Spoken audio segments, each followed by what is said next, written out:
NEET தேர்வு இல்லாத மருத்துவத்துறை சார்ந்த படிப்புகளுக்கு Vinayaka mission school of allied health science, Chennai, Pondicherry, Salem. Tamilagam புதுவையில் வரும் 9ஆம் தேதி வரை இடி, மின்னல் மற்றும் பலத்த காற்றுடன் மழை பெய்யக்கூடும் என வானிலை மையம் கணித்துள்ளது. கோவை, திருப்பூர் மாவட்டங்களின் மலைப்பகுதிகள் மற்றும் தேனி, திண்டுக்கல்லில் இடி, மின்னல் மற்றும் பலத்த காற்றுடன் இன்று கனமழை பெய்யக்கூடும். நாளை முதல் எந்தெந்த மாவட்டங்களில் மழை பெய்யும் என்ற விவரங்களை பார்க்கலாம். இடி, மின்னல், பலத்த காற்றுடன் மழை பெய்யும் மாவட்டங்கள்: மே 4 நீலகிரி, கோவை, திருப்பூர், தேனி, திண்டுக்கல், ஈரோடு, சேலம், நாமக்கல், திருச்சி, அரியலூர், பெரம்பலூர், திருவண்ணாமலை, கரூர், கள்ளக்குறிச்சி.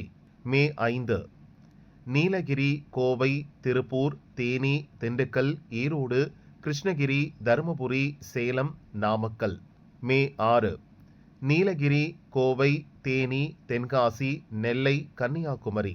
மே 7 நீலகிரி, கோவை, தேனி, திண்டுக்கல், மதுரை, தென்காசி, நெல்லை, கன்னியாகுமரி, தருமபுரி, கிருஷ்ணகிரி, ஈரோடு.